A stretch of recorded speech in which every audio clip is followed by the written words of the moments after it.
Ya, Alhamdulillah masih dari lantai dasar Sentral Bisnis Jakarta Islamic Center Radio JC Suara Peradaban Islam Jakarta, kembali bersama Bang Dipa Usman dan Dokter Gigi Alia Rahma yang tentunya tadi sudah membahas mengenai berobat gigi di era new normal gitu ya.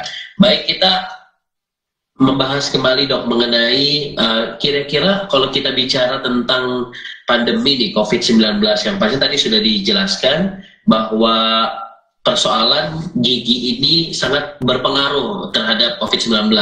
Walaupun memang gigi ini tidak ada ini dok ya, apa namanya, tidak ada efek bagi si penderita corona, tapi dia bisa menularkan gitu ya dok ya. Karena kan dia melalui rongga mulut kan dia penularannya. Nah, jadi penularan corona itu kan yang pertama adalah dari batuk, air droplet, percikan ludah, sama aerosol. Nah itu kita tiga-tiganya di dokter gigi pasti ada. Curhatan ini. Iya, jadi dokter gigi itu adalah sekarang job yang paling beresiko. Yang kedua itu baru THT, baru anestesi dan segala macam. Karena kita langsung ke sarang macan. Sarang macan. Utamanya gitu ya, disitulah virusnya. Jadi makanya sebelum ke dokter gigi itu kita juga harus memastikan diri kita itu sebenarnya sehat atau enggak gitu. Apalagi terutama ke fasilitas-fasilitas yang bercampur dengan kayak di rumah sakit lah ya. Kan yang berobat ke sana adalah orang-orang yang punya banyak variasi penyakitnya banyak gitu. Oke. Nah, jadi kita kalau misalnya memang kita kondisi kita sedang baik, kita memang saatnya sudah fit dan memang perlu untuk ke dokter gigi, baru kita ke fasilitas-fasilitas kesehatan yang memang beresiko tinggi kita untuk pergi ke sana. Gitu. Kalau memang kita kondisi tubuhnya belum fit kayak gitu, terus kita berasa demam, flu berat, lebih baik kita menunda dahulu gitu. Jadi kita pakai menggunakan aplikasi-aplikasi yang sekarang udah banyak ada gitu. Ya, telemedicine tadi ya dok ya. Ya, nanti kan dokternya bisa memberikan resep secara online gitu untuk pasien tersebut. Nanti kalau memang kondisi tubuhnya sudah fit, baru ke dokter gigi. Dan terutama juga untuk orang-orang yang sudah usia lanjut gitu, ataupun yang punya penyakit-penyakit kronis ya, itu kan agak riskan sebenarnya untuk saat ini berobat ke fasilitas kesehatan yang resiko tinggi untuk penularannya. Gitu. Oke. Artinya ini juga harus diperhatikan ya bagi orang tua gitu ya, siapapun mereka yang kalau misalnya masih bisa ditangani oleh sendiri atau bisa langsung telemedicine, silahkan. Atau datang ke dokter gigi kalau memang sudah masuk kategori bahaya gitu ya. Tadi memang harus ada pertolongan. Emergency. Kalau boleh, ini memang di luar tema sih dok. Dari rekan-rekan sejawat dokter gigi itu, apakah memang ada yang terkena virus COVID-19? Terkena gitu? Iya. Pernah nggak? Kalau misalnya secara langsung dari pasiennya ada yang juga yang dari perawatnya. Oke. Jadi fasilitas kesehatan ini sebenarnya kita resiko penularannya tinggi kan, buat kitanya pun gitu, untuk perawatnya pun, untuk pasiennya pun gitu. Jadi ada beberapa dokter yang sudah mendahului kita, itu ada kalau dari dokter gigi itu 6 orang. Oh, jadi banyak, lumayan ya dok ya? Iya. Nah itu salah satunya ada yang dari pasiennya dan juga ada yang dari perawatnya jadi penularannya. Oke. Iya, jadi kita dokter gigi. Iya dok, silakan dok, gimana gigi? Iya, jadi kita juga sebenarnya untuk orang-orang yang kerja di fasilitas kesehatan ini, kita juga sebenarnya resiko kita tinggi gitu, resiko terhadap penularannya. Dan juga kita membawa diri kita ke rumah untuk pulang ke rumah masing-masing pun ini kita juga resiko tinggi gitu. Oke. Berarti ini sekali lagi kenapa saya sampaikan ini, karena biar masyarakat tahu gitu betapa bukan hanya dirinya saja yang membahayakan, tapi perawat ataupun dokter gigi juga akan bisa berdampak kalau memang misalnya itu terkena COVID-19. Itu penularannya dari air liur, aerosol, satu lagi tadi apa dok? Jadi dari kita batuk, Terus dari percikan ludah, biasanya kita bicara dekat ini kan kita kan nggak tahu ya. Terus juga melalui aerosol kayak gitu. Dan sekarang ini kabarnya ini sebenarnya dia sudah bisa sampai 8 meter. 8 meter? Transmisinya, itu.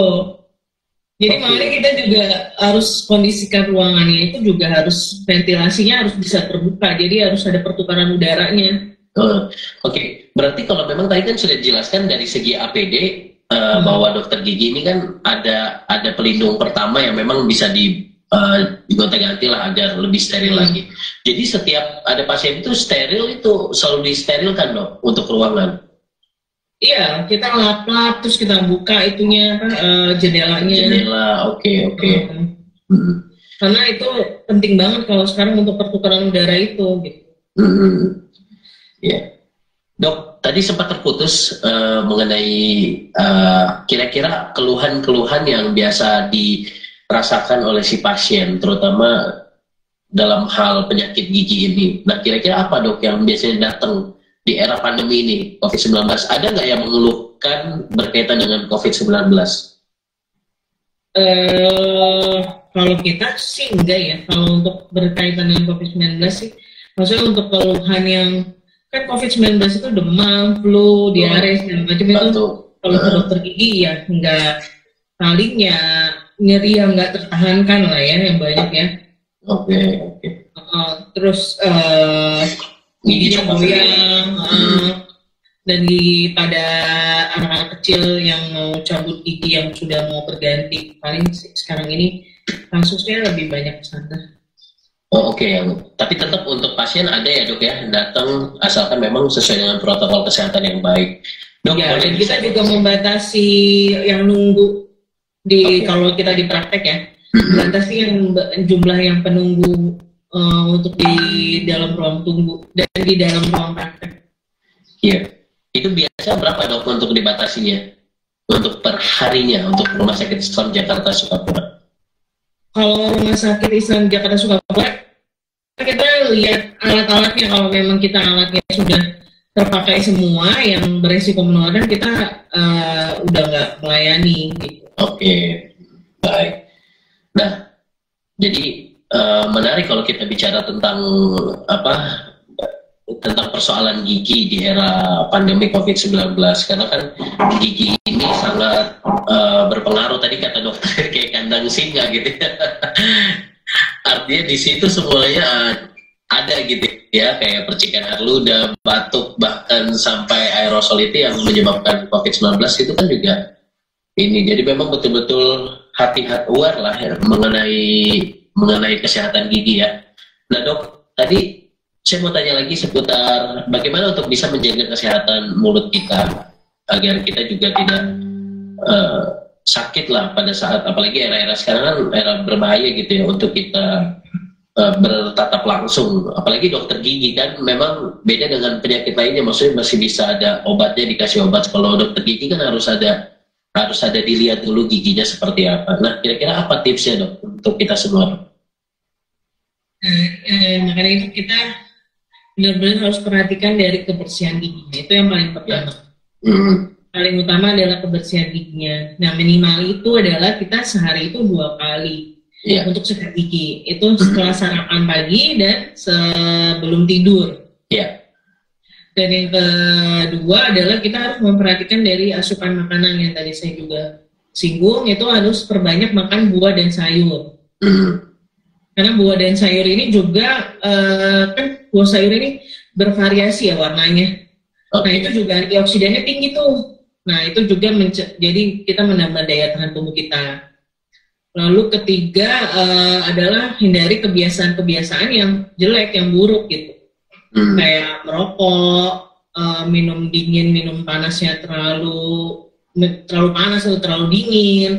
Atau mungkin yang masih muda berasa giginya kayak batu kuat gitu, buka botol pakai gigi gitu ya. Nah, itu juga harus diperhatikan.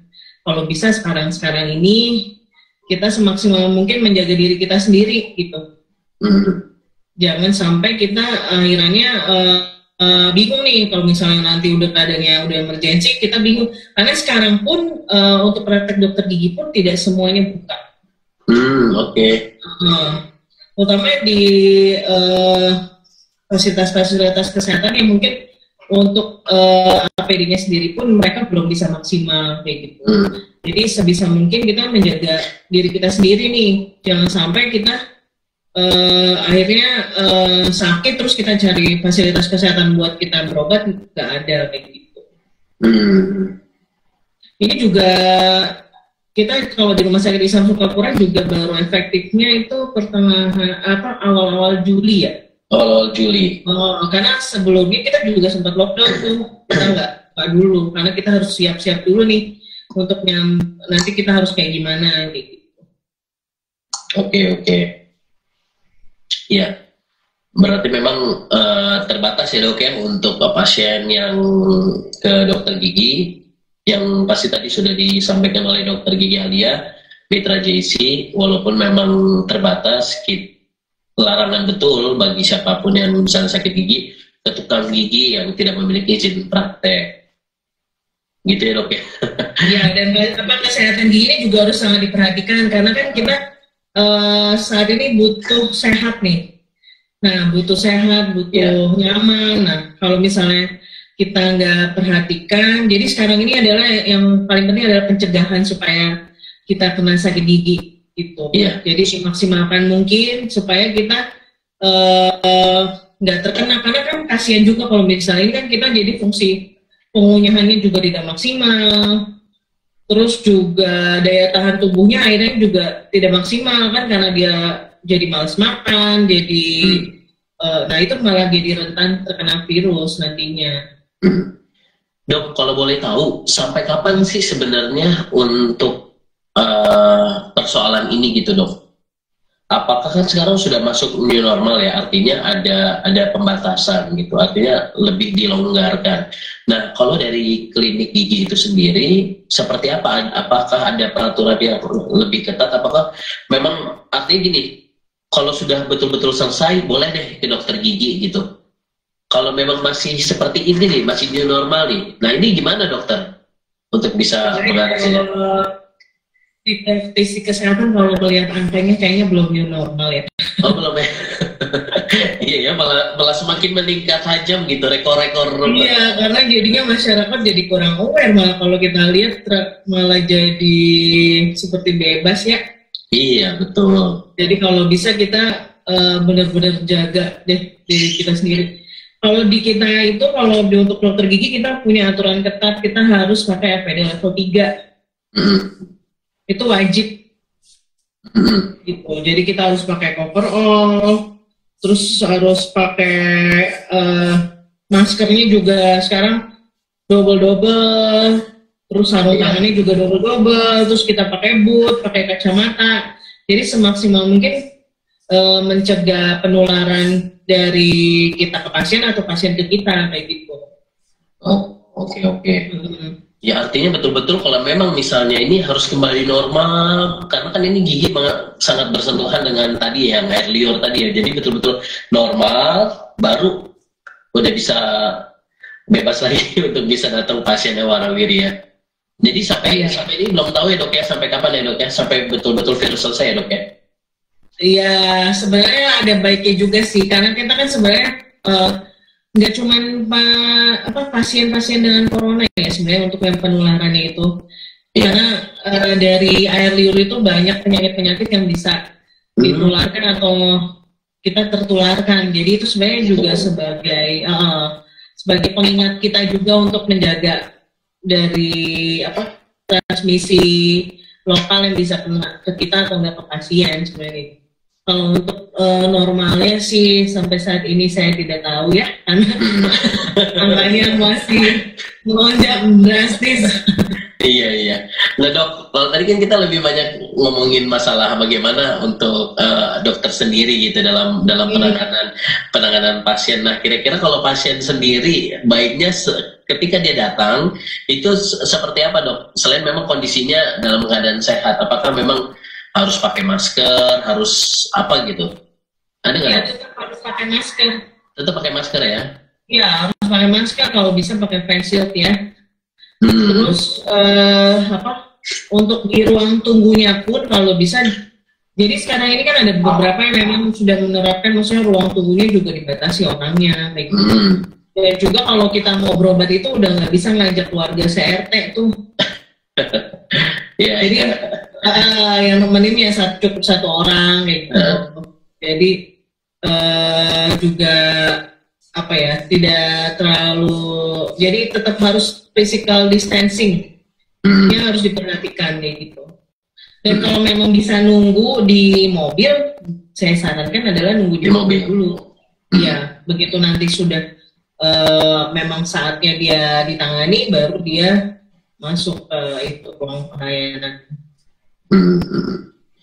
Dan memang harus sehat. Kalau kondisi tubuhnya harus sehat. Jadi jangan sampai kita tertular dan jangan sampai juga kita menularkan. Karena kan kita saat ini sudah tahu ya, maksudnya posisinya kita saat ini sebagai yang tertular atau yang bisa menularkan kayak gitu. Iya. Atau kita ada bergejala atau tanpa gejala kan bisa juga gitu ya dok ya. Iya, karena sekarang banyak kan katanya positifnya yang orang tanpa gejala ya. Nah itu yang kita khawatirkan, yang tentunya ini juga betul-betul harus betul-betul diperhatikan bagi kita ya. Iya, dan walaupun kita misalnya habis rapid test, itu kita juga nggak boleh jumawa, karena rapid test ini juga kan masih dalam perdebatan, karena yang dicek itu bukan virusnya, jadi yang dicek itu adalah daya tahan tubuhnya. Iya.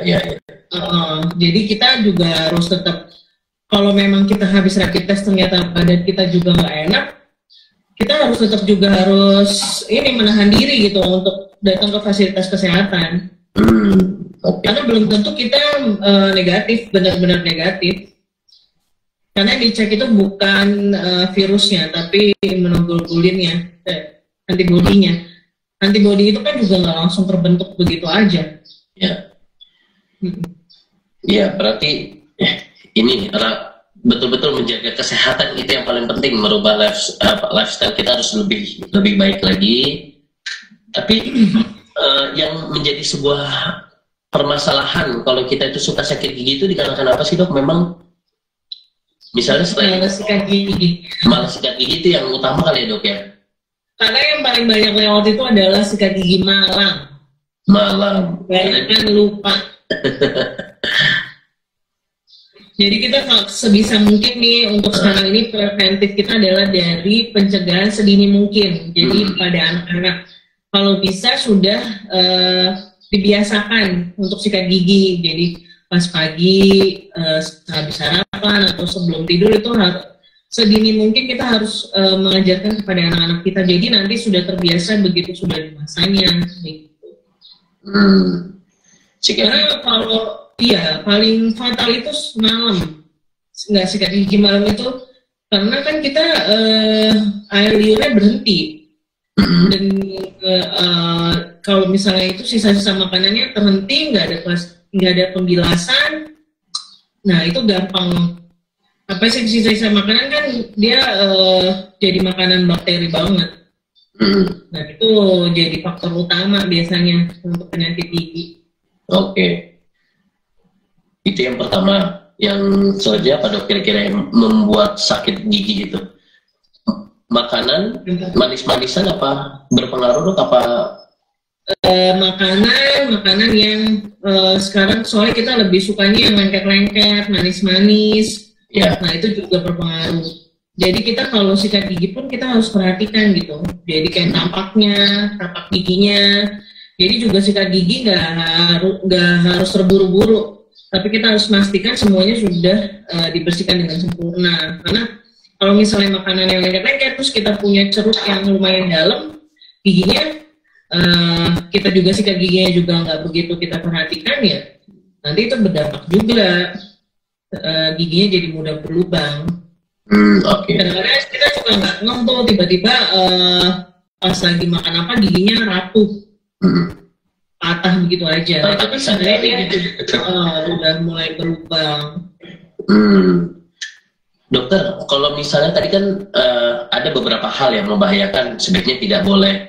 Sebaiknya kalau berbahaya itu datang ke klinik gigi. Nah, kalau yang tidak membahayakan itu seperti apa, Dok? Artinya ini buat edukasi buat masyarakat, oh kalau memang masih seperti ini, masih nyeri-nyeri sedikit ya tidak perlulah datang ke dokter gigi. Mengingat sekarang kan klinik gigi udah sangat jarang sekali untuk buka ya. Biasanya di komplek Bang Dipo ada klinik gigi, itu pun tutup gitu selama pandemi gitu. Nah, kira-kira apa, Dok, yang udahlah gak usah dulu ke dokter gigi, bisa diobatin di rumah dulu. Ini apa, Dok, kira-kira? Kalau kita lebih kepada, kalau untuk yang benar-benar sekarang kalau bisa jangan, itu adalah yang seperti pasang behel buat passion aja kayak gitu, sebenarnya nggak ada juga sih, cuman ada beberapa mungkin yang masih melakukan. Terus kayak veneer, kalau memang tidak berdampak terhadap kesehatan giginya ya kalau bisa jangan dulu gitu. Lebih ke estetik gitu ya, kalau memang masih bisa ditunda gitu. Kecuali kalau ada sakitnya minta ampun gitu ya. Iya, dan kalau misalnya sebenarnya kita agak susah juga sih ya kalau misalnya untuk melarang apa ya, harus emergensi sekali gitu, sedangkan ini kan kita juga tidak tahu ya ini sampai kapan gitu ya. Kalau memang sudah mulai ngilu-ngilu gitu giginya ya kalau bisa ke dokter gigi secepatnya gitu. Tapi dalam kondisi tubuh yang memang sedang fit, kalau kita sih sekarang pesannya seperti itu, jadi nggak nanti menimbulkan efek-efek yang lebih daripada saat ini gitu. Misalnya dia lagi, mungkin kan kalau misalnya giginya baru mulai awal-awal ngilu itu berarti dia giginya masih berlubangnya masih sedikit. Nah itu kan langsung bisa ditambal, jadi masalahnya beres. Kalau dibiarkan terlalu lama nanti akhirannya lubangnya makin besar dan efek-efeknya makin panjang gitu. Iya.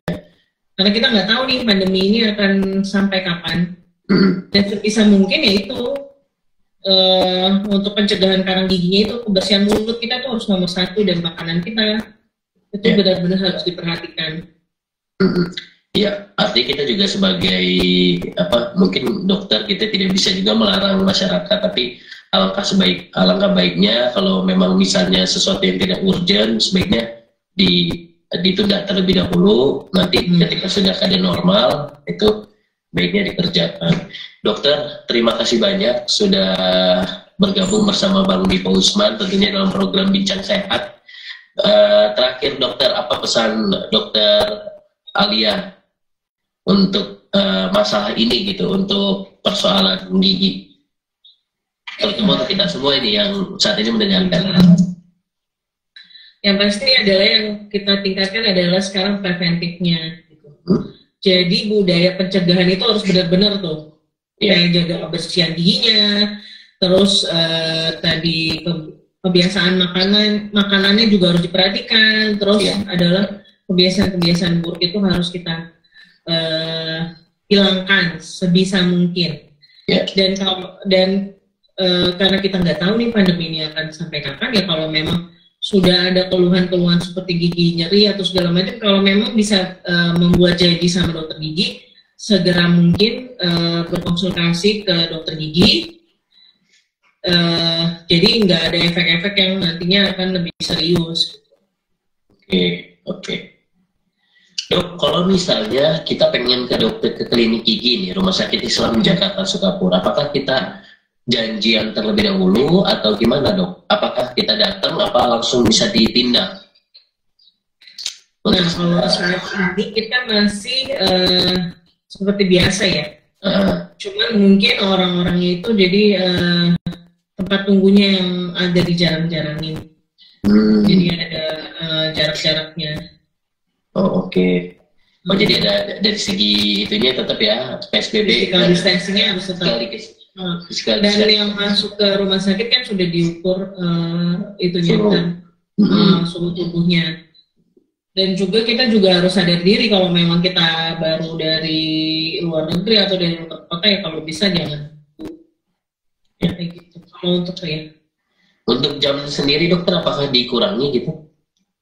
Kita saat ini enggak, kalau untuk Selasa dan Kamis memang sampai saat ini hanya sampai jam 1 ya. Oke. Dan yang selainnya sampai siang, sampai sore. Tidak ada perubahan. Khusus Selasa dan Kamis itu sampai jam 1, yang lain hari itu Senin sampai Jumat atau Senin sampai Sabtu sampai sore ya? Sekarang baru sampai Senin sampai Jumat. Senin sampai Jumat. Iya. Ya, Sabtunya lagi ditiadakan dulu sementara, nanti baru mau buka. Oh, kalau sebelum pandemi ini Sabtu ada ya, Dok ya? Iya. Oh gitu ya. Ya, jadi ini kita baru mulai ini lagi beraktivitas kembali. Dok, terakhir katanya kalau kita makan stroberi gigi kita bagus, betul nggak, Dok? Itu stroberinya sekeranjang apa semana? Kalau buah bagus karena kan ada seratnya kan. Iya. Dan itu katanya bisa memutihkan. Cuman untuk efek pemutihannya itu harus makan seberapanya kan kita juga harus tahu. Iya. Iya, artinya kita juga jadi makanan yang berserat itu bagus ya, Dok ya, untuk bagus ya. Gigi ya. Oke. Untuk baik, cleansingnya bagus. Iya, terima kasih Dokter Gigi Rahma, yang mudah-mudahan ini bermanfaat untuk semua. Amin. Karena terima kasih Mas Diko. Iya, karena setiap manusia itu memiliki gigi dan hampir juga memiliki masalah gigi juga gitu ya. Entah itu macam-macam, entah itu ya, artinya ini juga harus betul-betul kita rubah gaya hidup kita yang kalau bisa untuk sementara, bukan untuk sementara, untuk selamanya ya. Kita harus selalu hidup sehat agar gigi kita itu nggak bermasalah, sehingga kita juga tidak menularkan ataupun tidak tertular gitu dengan penyakit COVID-19. Dokter, terima kasih, selamat bertugas dokter untuk hari ini. Ya, makasih Mas Diko dan teman-teman JIC. Iya, Dokter Jesse untuk datang ke Rumah Sakit Islam Sukapura sekedar ingin periksa kesehatan gigi, silakan Senin sampai Jumat ya, khusus Selasa sampai hari Kamis itu sampai jam 1, dari Senin sampai Jumat dari pagi sampai sore ya, Dok ya, bersama Dr. Alia, Dr. Rahmawati dan Dr. Fitri ya. Ada 3 ya. Ini wanita semua ini. Mantap ya, Dok ya. Terima kasih. Saatnya Bang pamit undur diri. Billahi taufiq wal hidayah. Wassalamualaikum warahmatullahi wabarakatuh. Waalaikumsalam warahmatullahi wabarakatuh.